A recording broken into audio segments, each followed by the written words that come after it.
اس programme کے اخراجات جو اسمر منسٹریز کے دوست اور پارٹنرز ادا کرتے ہیں۔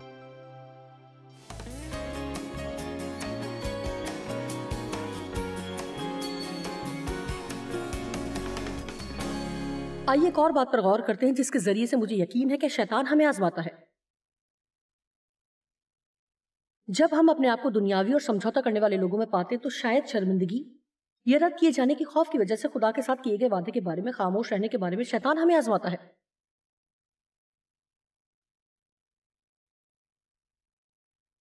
لیکن جتنا عرصے تک ہم اس کو ایسا کرنے دیتے ہیں اتنا ہی یہ ہمارے لیے زیادہ خطرناک ہوتا جاتا ہے۔ آپ کو پتا ہے کیوں؟ رومیو 1:16 بیان کرتی ہے، میں مسیح کی انجیل سے شرماتا نہیں۔ بطور مسیحی ہم کبھی بھی شرمندہ نہیں ہو سکتے۔ یہ ہمارا کام نہیں ہے کہ ہم دنیا میں ہر کسی سے جبر کے ساتھ مسیح کو قبول کروانے کی کوشش کریں، نہ ہی میرے خیال میں ہمیں اس کے بارے میں خاموش رہنے کی ضرورت ہے۔ آپ جانتے ہیں ایک چیز جو میں نے جانی یقیناً میرے لیے کام کرتی ہے، اور وہ یہ ہے کہ میں یہ کوشش کرتی ہوں کہ جہاں بھی میں جاؤں وہی رہوں جو میں ہوں۔ میں سمجھ بوجھ استعمال کرتی ہوں، عقل سے کام لیتی ہوں۔ آپ جانتے کچھ ایسی باتیں جو میں غیر ایمانداروں کو نہیں بتاتی، جو میں آپ میں سے کسی سے کہہ سکتی ہوں۔ لیکن خدا میری زندگی کا ایک ایسا حصہ ہے جس کے متعلق میں اپنی روزمرہ زندگی میں بات کرتی ہوں۔ او ہاں، حقیقتاً خدا اس میں میری مدد کرتا ہے، یا میں نے اس کے لیے دعا کی، یا آپ جانتے ہیں۔ اور مجھے اس طرح کی ایک صورتحال یاد ہے جس میں خاتون نے، میرا مطلب ہے میرے کاروباری معاملے میں میری مدد کی۔ وہ ایماندار نہیں تھی۔ مجھے یاد ہے کہ ایک مرتبہ اس نے مجھ سے کہا، آپ جانتی ہیں کہ آپ خدا کے بارے میں ایسے بات کرتی ہیں جیسے اسے جانتی ہیں۔ خیر دیکھیں، میرا خیال ہے کہ ہم نرمی اور محبت کے ساتھ اچھے انداز سے لوگوں کا تجسس ابھار سکتے ہیں۔ آپ جانتے ہیں، کیونکہ یسوع میری زندگی میں سب سے زیادہ بڑا حصہ رکھتا ہے، ایک اور چیز جو میں نے جانی اور جو حقیقتاً مددگار ہوتی ہے وہ یہ ہے کہ اگر کوئی شخص جو ایماندار نہیں آپ کو اپنے کسی مسئلے کے بارے میں بتائے تو اسے صرف یہ نہ کہیں کہ مجھے سن کر بہت افسوس ہوا۔ ہو سکتا ہے کہ آپ اس وقت اس کے سامنے منادی نہ کر سکتے ہوں، لیکن آپ جانتے ہیں کہ آپ ان سے یہ کہہ سکتے ہیں کہ میں آپ کے لیے دعا کروں گی۔ میں نے آج تک کسی کو یہ کہتے نہیں سنا، نہیں آپ میرے لیے دعا نہ کریں۔ ایسا نہ کیجیے، توازن رکھنا ہوگا۔ جیسے کہ میں نے کہا کہ جب آپ باہر جائیں تو انتہائی مذہبی بننے کی کوشش نہ کریں کہ ہر کوئی آپ کو دیکھ کر خوفزدہ ہو جائے۔ آپ خدا سے دعا کریں کہ وہ آپ کے لیے درست دروازے کھولے۔ آپ جانتے ہیں کہ میں نے آپ کو ایک اچھی مثال دی ہے۔ میں نے کہا کہ سمندر میں مختلف اقسام کی مچھلیاں موجود ہوتی ہیں اور آپ ایک ہی قسم کے چارے سے تمام مچھلیوں کو نہیں پکڑ سکتے۔ آپ کو یہ جاننا ضروری ہے کہ کس طرح کے غیر ایماندار لوگوں کے لیے کس طرح کا چارہ استعمال کیا جائے۔ کبھی کبھار آپ کو لمبے عرصے تک انتظار کرنا پڑتا ہے۔ مجھے خاتون یاد ہے، اس سے پہلے کہ مجھے موقع ملتا کہ مسیح کو شخصی نجات دہندہ قبول کرنے کے لیے میں اس کے ساتھ دعا کروں، 20 سال تک کاروباری معاملات میں وہ میرے ساتھ منسلک رہی۔ لیکن بہت سے مسیحی مچھلی پکڑنے کے بجائے گھیر کر لانا چاہتے ہیں۔ اگر وہ کسی کو کانٹے میں پھنسا نہیں پاتے تو پھر وہ سب کچھ وہیں پھینک دیتے ہیں اور کوشش ترک کر دیتے ہیں۔ بعض دفعہ طویل عرصے تک لوگوں کے سامنے اپنے آپ کو مسیحی ظاہر کرتے ہیں، اور شاید آپ اس وقت تک ان سے کچھ نہیں کہہ سکتے جب تک کہ وہ آپ سے یہ نہ کہیں کہ آپ میں ایسی کون سی منفرد بات ہے۔ کام کے دباؤ کے باوجود بھی آپ کس طرح اس قدر مطمئن ہو سکتے ہیں؟ میرا یقین کیجئے، جب آپ دنیا میں باہر نکلیں تو مضبوط مسیحی بنیں، کسی بھی ایسی جماعت میں شامل ہونے کے لیے جو کسی بھی صورت میں آپ کی پرواہ نہیں کرتے اپنے ایمان پر سمجھوتا نہ کریں۔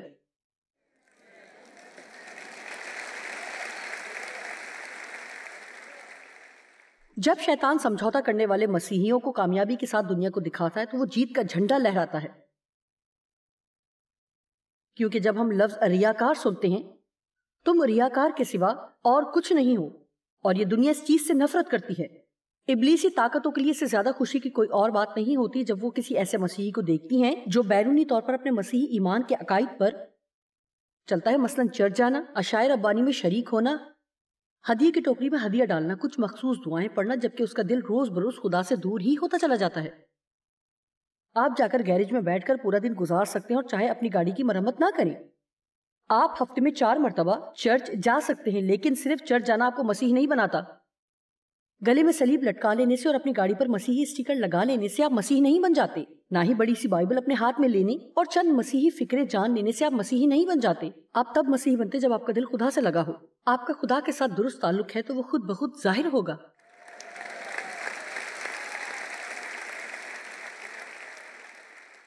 متی 15:8، یہ امت زبان سے تو میری عزت کرتی ہے مگر ان کا دل مجھ سے دور ہے. ہمیں اس طرح کا نہیں بننا. صرف اتوار ہی کو چرچ نہ جائیں اور باقی پورا ہفتہ خدا کے بارے میں سوچے بھی نہیں. خدا کو اپنی زندگی کا مرکز بنائیں اور اسے اپنے لیے اہم ترین شخصیت جانیں. کون سا ایسا مسیحی ہے جو ظاہری طور پر تو مسیحی ہے لیکن حقیقی طور پر خدا کے ساتھ دلی تعلق نہیں ہے؟ دکھاوے کی زندگی گزارنا میری زندگی میں آخری فیصلہ ہوگا. جانتے میں یہ کھڑے ہو کر آپ لوگوں کو ایسی چیزیں نہیں سکھاتی جن پر پہلے میں اپنی زندگی میں عمل نہ کروں.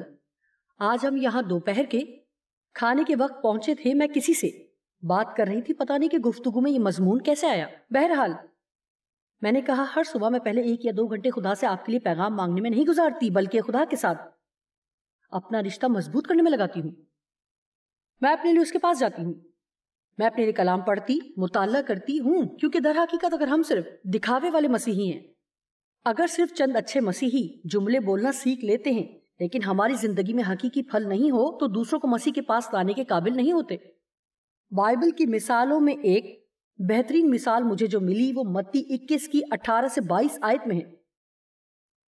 اور جب صبح سویرے یسوع شہر کو جا رہا تھا تو اسے بھوک لگی.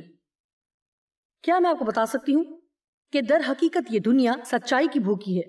حقیقتاً لوگ تلاش کر رہے ہیں اور اگر وہ جانتے ہیں کہ آپ مسیحی ہیں تو وہ آپ کی تلاش کریں گے اور وہ آپ کو دیکھ رہے ہیں. جی ہاں, وہ آپ کو دیکھ رہے ہیں. یہی وجہ ہے کہ ہم دکھاوے کرنے والے مسیحی نہیں بن سکتے, ہمیں حقیقی مسیحی بننا ہے. اور یسوع نے راہ کے کنارے انجیر کا ایک درخت دیکھا. وہ اس کے پاس گیا اور پتوں کے سوا اس میں کچھ نہ پایا, کیونکہ اس وقت پر انجیر پر پتوں کے ساتھ پھل بھی ہونا ضرور تھا. پھل نہ پا کر یسوع نے کہا آئندہ تجھ میں کبھی پھل نہ لگے, اور انجیر کا درخت اسی دم سوکھ گیا. اب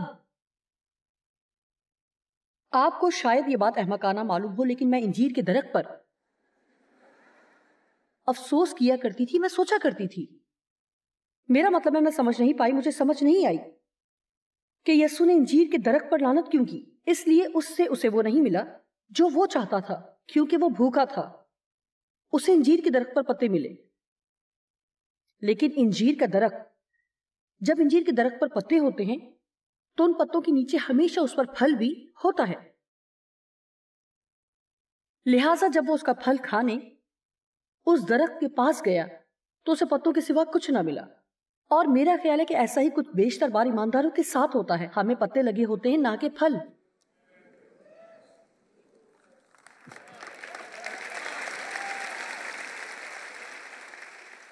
آدم اور حوا نے بھی اپنی غلطی کو چھپانے کے لیے اپنے آپ کو پتوں سے ڈھاکا اور پھر بھی ان کے لیے فائدہ مند نہ ہوا, اور یہ ہمارے لیے بھی کارگر ثابت نہیں ہوگا.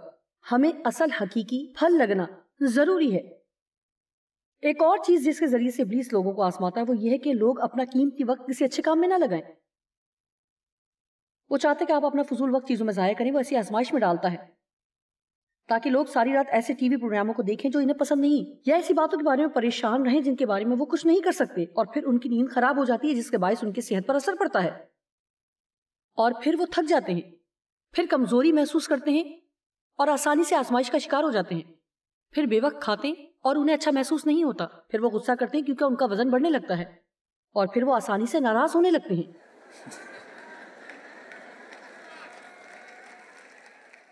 یاد رکھیں ہماری زندگی میں حالات کی کوئی نہ کوئی جڑ ہوتی ہے. ہم اپنی زندگی کو دیکھ کر صرف یہ نہیں کہہ سکتے کہ میں اس مشکلوں میں کیسے پھنس گیا. اور پھر آپ خدا سے کہنا شروع کرتے ہیں کہ آپ کو آپ کے مسائل کی جڑ دکھائے کہ کیا ہے. میرے پاس ایک مثال ہے جو میں اکثر دیتی ہوں کہ آج کل اس طرح کے فریج نہیں ہے, لیکن جب میں ایک جوان ماں تھی اور میرے بچے چھوٹے تھے تو کئی دفعہ جب میں فریج کھولتی تو اس کے اندر سے تو بڑی گندی سی بو آتی. کیا آپ میں سے کبھی کسی نے محسوس کی؟ آپ کیا کہتے ہیں؟ آپ چند چیزوں کو آگے پیچھے کرتے ہیں, ہو سکتا ہے کہ چند چیزوں کو پھینک دیتے ہیں, لیکن بعض دفعہ وہ گندی سی بو وہیں رہتی ہے. اور اس بو کی وجہ معلوم کرنے کا صرف ایک طریقہ ہوا کرتا تھا کہ سب چیزوں کو باہر نکالا جائے اور پھر بالکل نیچے دیکھا جائے جہاں پانی کے اخراج والا حصہ ہوتا تھا. اور بہت مرتبہ کسی چیز کے پھنسنے کی وجہ سے بو ہوتی ہے, کیونکہ ایسے فریج میں وہاں پر اخراج کی جگہ ہوتی ہے. کیا آپ لوگوں میں سے کسی کو یاد ہے جب وہاں پر کچھ ہو, کیا یہ بالکل گندا سا نہیں تھا؟ آپ کو بالکل نیچے تک جانا پڑتا ہے، پھر میرے خدایا وہ بدبو، اور پھر آپ اس کو صاف کر دیتے اور پھر سب کچھ دوبارہ صاف ستھرا ہو جاتا ہے۔ عام طور پر میں فریج میں خوشبو والا اسپرے کر دیا کرتی تھی یا تھوڑا سا بیکنگ سوڈا ڈالتی تھی۔ میں آپ کو بتاؤں کہ یہ سوچ کر اپنی زندگیوں پر اسپرے کرنا بند کریں کہ اب میرے پاس سے بدبو نہیں آئے گی۔ اس بدبو سے نمٹنے کے لیے ہمیں نیچے تک جانے کی ضرورت ہے کہ اصل وہاں کیا ہو رہا ہے۔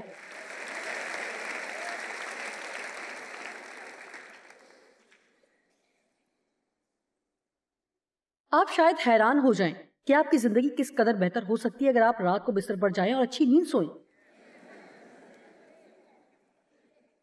اور اگر میں تھکی ہوئی ہوں تو کیا تھکا ہوا ہونے سے آپ کو یہ حق مل جاتا ہے کہ آپ پورا دن دوسروں کے ساتھ برا رویہ رکھیں؟ اس کا جواب یہ ہے کہ آپ بستر پہ جائیں اور آرام کریں۔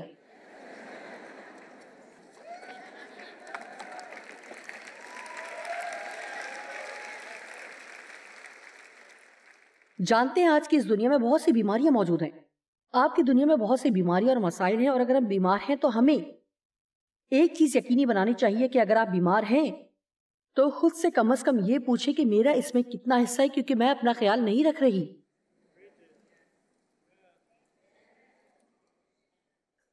میرے خیال میں آپ اس بات کی اتنی پرواہ نہیں کرتے ہیں۔ کیا یہ میری نیند پوری نہ ہونے کی وجہ سے ہے؟ میں نے کبھی ورزش نہیں کی، میں میٹھا بھی کھاتی ہوں، میں ہر روز مشروبات کا بہت زیادہ استعمال کرتی ہوں جو میٹھے سے بھرے ہوئے ہیں، میں پانی نہیں پیتی، میری زندگی میں بہت زیادہ ذہنی دباؤ ہے، میں ہر وقت پریشان رہتی ہوں۔ اگر آپ اس بارے میں کچھ نہیں کر سکتے تو پھر سب کچھ چھوڑ کر معجزے کے لیے خدا پر ایمان رکھیں۔ لیکن اگر کچھ ایسا ہے جو آپ کر سکتے ہیں تو ہو سکتا ہے کہ آپ کو یہ بات پسند نہ آئے، لیکن میں کہوں گی کہ اگر ہم اپنے ساتھ زیادتی کرتے رہیں گے تو پھر صرف خدا ہمیں خوش اور صحت مند نہیں رکھے گا، ہمیں خدا کے ساتھ چلنے کی ضرورت ہے۔ جب میں صبح اٹھتی ہوں تو میں جانتی ہوں کہ مجھے پھر سے ورزش کرنے کی ضرورت ہے۔ چند ہفتے پہلے جب میں ورزش کر رہی تھی تو میں نے سنا کہ میرے بدن نے مجھ سے کچھ کہا۔ آپ کو معلوم ہے کہ آپ کا بدن آپ سے بات کرتا ہے۔ میں جم میں تھی اور ابھی میں ٹریڈ مل سے نیچے ہی اتری تھی اور میں نے اپنے تربیت کار سے بات کرنا شروع کی ہی تھی تو میرے بدن نے مجھ سے کہا کہ مجھے اپنی بقیہ ساری زندگی یہی کرنا ہے۔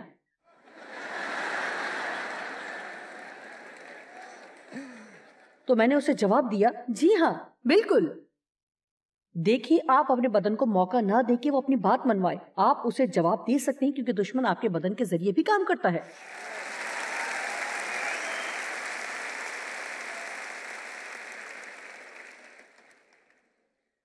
اب یہاں ایک خوبصورت حوالہ ہے، میں نہیں جانتی کہ آپ لوگ اس کے لیے تیار ہیں یا نہیں، لیکن یہ ایک زبردست حوالہ ہے۔ امثال 18 کی 9 آیت، جو اپنے کام میں کاہل اور مصرف ہے، اس کا مطلب ہے کہ آپ سست ہیں۔ آپ نہیں، کوئی ایسا ہے جو یہاں موجود نہیں۔ کام میں سستی کرنے والا مصرف کا بھائی ہے، اور جو اپنی بہتری کی کوشش نہیں کرتا وہ اس کا بھائی ہے جو خودکشی کرتا ہے۔ پاسٹر ٹامی، کیا آپ نے بائبل کا یہ ترجمہ دیکھا ہے؟ اپنی صحت کا خیال رکھنے کے لیے جو آپ کو کرنا چاہیے، اگر آپ وہ نہیں کرتے تو بنیادی طور پر آپ اپنے آپ کو ہلاک کر رہے ہیں۔ ہمیں یہ سیکھنے کی ضرورت ہے کہ خدا کے مقدس کی عزت کیسے کرنی ہے، وہ ہمارے اندر بستا ہے۔ میں آپ سے یہ نہیں کہہ رہی کہ آپ اپنی توجہ صرف اور صرف صحت پر لگائیں، لیکن آپ کو چند بنیادی چیزوں سے شروع کرنا ہوگا۔ اگر میں آپ سے پوچھوں آپ میں سے کتنے مناسب مقدار میں پانی نہیں پیتے اور کتنے نیند پوری نہیں کر پاتے، یا کتنے ہیں جو چینی کا استعمال زیادہ کرتے ہیں، اور وہ کون ہے جو زیادہ وقت برا محسوس کرتے ہیں، تو سب کے ہاتھ کھڑے ہوں گے۔ یہ ایک دوسرے سے منسلک ہیں۔ میں دوبارہ یہ کہہ رہی ہوں کہ ایسا نہیں ہے کہ جو بیمار ہے وہ اپنا خیال نہیں رکھتے، ایسا نہیں ہے۔ میں یہ کہہ رہی ہوں کہ اس کی بہت سی مختلف وجوہات ہیں، لیکن میں صرف یہ کہہ رہی ہوں کہ آپ کے ذریعے خدا کو بہت سا کام کرنا ہے، اور وہ چاہتا ہے کہ آپ اچھا محسوس کریں، وہ چاہتا ہے کہ آپ میں جذبہ ہو، وہ چاہتا ہے کہ آپ کی زندگی سرگرم ہو، وہ چاہتا ہے کہ آپ اپنی زندگی سے محبت کریں۔ خدا یہ نہیں چاہتا کہ ہم ہر روز صرف اٹھیں اور پورا دن اپنے آپ کو مختلف کاموں میں الجھائے رکھیں، اور ابلیس لوگوں کو مختلف کاموں میں الجھائے رکھتا ہے کہ کتنے طویل عرصے تک ہم اس کو کرنا شروع نہیں کرتے۔ ابلیس لوگوں کو غیر فعال رکھنا چاہتا ہے۔ اچھے کام کرنے کی صرف سوچ رکھنا فرما برداری نہیں ہے۔ میں قرضے سے باہر آ جاؤں گی، میں دعا کرنے لگوں گی. میں دوبارہ چرچ جانا شروع کروں گی. کب؟ سی ایس لوئس نے کہا, اور میرے خیال میں یہ اچھا ہے کہ کوئی بھی مسیحی بغیر عمل کیے جتنا لمبے عرصے تک محسوس کرتا ہے اتنا ہی کم وہ عمل کر پاتا ہے, اور پھر زیادہ دیر تک وہ اتنا ہی کم محسوس کرنے لگے گا. یہ سمجھنا تھوڑا مشکل ہے, اس لیے اب میں اس کی وضاحت کرتی ہوں. اگر مجھے ایسا محسوس ہوتا ہے کہ مجھے کچھ کرنا چاہیے یا میں کچھ کرنا چاہوں لیکن پھر میں کوئی عملی قدم نہ اٹھاؤں, پھر اگلی دفعہ یہ اور زیادہ مشکل ہو جاتا ہے کہ میں کوئی قدم اٹھاؤں, اور پھر آخر کار میں ایسے موڑ پر آ جاتی ہوں جہاں مجھے یہ محسوس نہیں ہوتا کہ مجھے یہ کام کرنا ہے. دیکھیے, یہ ہے غیر فعال ہونا. میرے پاس اس کی تفصیل میں جانے کا وقت نہیں, لیکن غیر فعال ہونا پائے جانے والی بہت ہی خطرناک ابلیسی طاقتوں میں سے ایک ہے. آپ جانتے ہیں کیوں؟ کیونکہ خدا نے ہمیں آزاد مرضی دی ہے, اور غیر فعال شخص اس بات کا انتظار کرتا ہے کہ کوئی بیرونی طاقت اسے درست قدم اٹھانے کی طاقت دے. اس طاقت کو حاصل کرنے کے لیے آپ کو پاک روح کی طاقت کی ضرورت ہے, تو پھر آپ وہ کر پائیں گے جو خدا چاہتا ہے کہ آپ کریں. اے خدا, میرا ایمان ہے کہ جو تو چاہتا ہے کہ میں کروں میں وہ کر سکتی ہوں. کوئی شخص اگر یہ محسوس کر سکتا ہے کہ اسے اس کام کو مکمل کرنا ہے جو نامکمل چھوڑ دیا گیا تھا, لیکن اگر جلد ہی وہ کوئی عملی قدم نہیں اٹھاتا تو وہ صرف محسوس ہی کرتا رہے گا, پھر وہ اس کے بارے میں پرواہ نہیں کرے گا. جی, ابلیس کو یہ بہت پسند ہے کہ وہ لوگوں کو حلیم کے بارے میں الجھن میں ڈالے, کیونکہ اگر آپ واقعی حلیم ہیں تو یہ ابلیس کے لیے خطرناک بات ہے. بہت سے لوگ یہ سمجھتے ہیں کہ حلیم شخص وہ ہوتا ہے جو بزدل اور کمزور دکھائی دیتا ہے, جو کبھی بھی اپنے لیے جرأت نہیں کر سکتا. جانتے ہیں, وہ بہت پیارے, چھوٹے اور کمزور, اور بس وہ یہ کہتے رہتے ہیں مجھ میں کوئی اچھائی نہیں ہے, میں کچھ بھی نہیں ہوں. بہت سے مسیحی ایسا ہی محسوس کرتے ہیں, وہ صرف ڈمی ہے. میں لوگوں میں جا کر اعلانیہ یہ کہہ سکتی ہوں کہ مجھے اپنی ذات سے محبت ہے, اور مجھے اندازہ ہے کہ لوگ مجھے سنسار کر کے بلڈنگ سے باہر پھینک دیں گے. میں یہ کبھی نہیں بھولوں گی, میں دراصل فلڈیلفیا میں تھی تو ایک اخبار نے ایک آرٹیکل شائع کیا کہ ماہر کہتی ہیں کہ وہ اپنی ذات سے محبت کرتی ہیں. اگر میں خود سے نفرت ظاہر کروں تو شاید وہ مجھے زیادہ پسند کرتے. ماضی میں خود سے نفرت کر چکی ہوں, لیکن میں اب خود سے محبت کرتی ہوں کیونکہ خدا مجھ سے محبت کرتا ہے اور میں نے اس کی محبت کو حاصل کیا ہے. جی, اپنی ذات کے بارے میں کمتر سوچنا چھوڑ دیں. میں کچھ نہیں ہوں, میرے پاس کوئی صلاحیت نہیں ہے, میرے پاس کوئی نعمت نہیں, میں بہت زیادہ ذہین نہیں ہوں, میں نہیں ہوں. بلکہ آپ کو یہ کہنا ہے میرے پاس مسیح کی سوچ ہے. جو کچھ مجھے کرنے کی ضرورت ہے میں وہ کر سکتی ہوں. وہ مجھ سے محبت کرتا ہے اور میں خدا کی بیٹی ہوں, اور میرے پاس صلاحیتیں اور نعمتیں ہیں. میں وہ سب کچھ کر سکتی ہوں جو کوئی اور اس روئے زمین پر نہیں کر سکتا, اور میں ان چیزوں کی تلاش کروں گی اور وہ سب کچھ کرنے میں مصروف رہوں گی.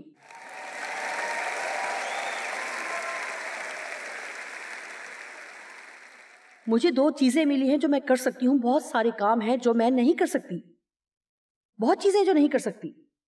آگے ان چیزوں کے بارے میں سن کر آپ حیران ہو جائیں گے, جیسے کہ میں ٹھیک سے راستے نہیں بتا سکتی. اگر میری ارد گرد کوئی مجھے بتانے والا نہ ہو تو میں غسل خانے میں گم ہو سکتی ہوں. اگر کوئی میری رہنمائی نہ کرے تو مجھے پتا نہیں چلتا کہ میں کہاں جا رہی ہوں. لیکن 2 ایسی چیزیں جو میں کر سکتی ہوں, میں بول سکتی ہوں اور لکھ سکتی ہوں.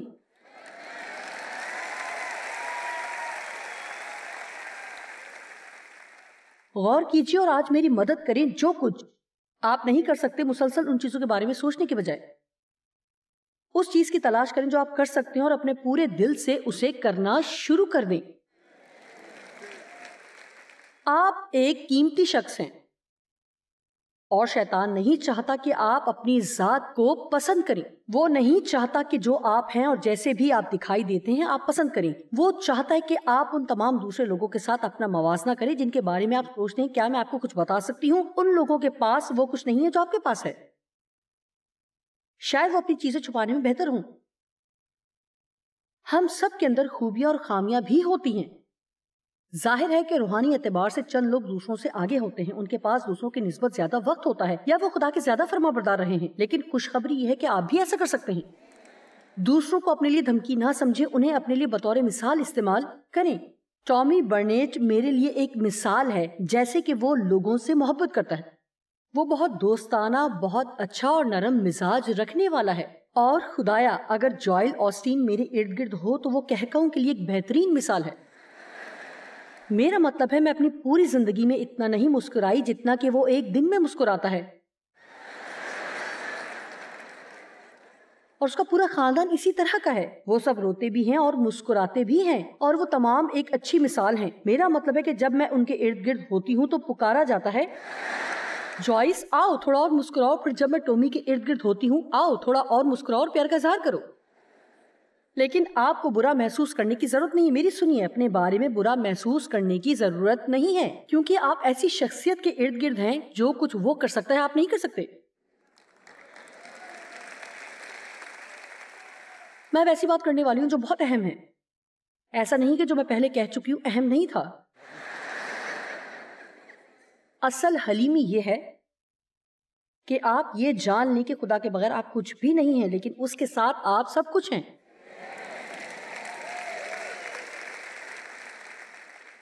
آپ سب زبردست ہیں. آپ میں سے ہر ایک مکمل اور بہت زبردست ہے. لیکن ایک چیز کو آپ روکے ہوئے ہیں وہ یہ کہ آپ اس کے بارے میں نہیں جانتے. لیکن آپ خود سے ہی زبردست نہیں ہیں. مسیح کے بغیر آپ کچھ بھی نہیں ہیں بلکہ آپ صفر سے بھی کم ہیں. لیکن مسیح کے ذریعے سے آپ وہ سب کچھ کر سکتے ہیں جو خدا چاہتا ہے کہ آپ کریں اور پھر سارا جلال اور تمجید آپ اسے دیں گے.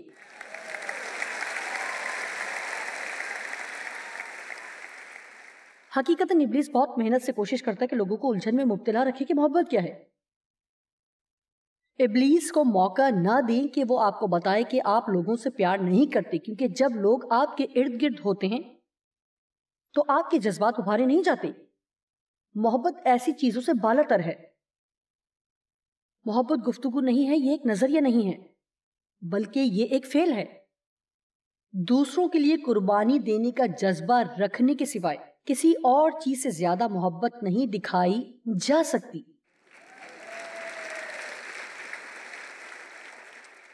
آپ کو پتا ہے جب میری ڈیو سے شادی ہوئی، ایمانداری سے بتاتی ہوں کہ مجھے بالکل نہیں پتا تھا کہ محبت کسے کہتے ہیں. میں اپنے اذیت ناک بچپن سے گزری تھی اور پھر مجھے ایک بری شادی کا تجربہ ہوا تھا. ڈیو نے مجھے بتایا کہ وہ مجھے چاہتے ہیں لیکن مجھے معلوم نہ تھا کہ محبت کیا ہوتی ہے. مجھے صحیح سے پتا نہیں ہے لیکن میرا خیال ہے کہ بہت سے لوگوں کو تب تک محبت کا پتہ نہیں چلتا جب تک وہ چند سال کسی کے ساتھ نہ گزاریں اور پھر جب تک آپ کچھ اچھے حالات و واقعات سے نہیں گزرتے اور پھر آپ اپنی احساسات کو ماضی کے سپرد کرتے اور پھر بھی کوشش کرتے ہیں کہ آپ کی شادی قائم رہے. کیا آپ میں سے کوئی میرے ساتھ متفق ہوگا؟ آمین. آئیں خدا کو جلال دیں. ابلیس ہمارے ذہن میں منفی خیالات اور جھوٹ ڈال کر ہمیں دھوکہ دیتا رہتا ہے اور پر امید ہوتا ہے کہ ہم ان کو اپنے اوپر حاوی کر لیں اور پھر بار بار ان پر غور کرتے رہیں. لیکن ہم یہ فیصلہ کر سکتے ہیں کہ ویسے سوچیں جیسے خدا چاہتا ہے کہ ہم سوچیں. ہمیشہ یاد رکھیں خوشائند خیالات خوشحال زندگی کی ضمانت ہیں.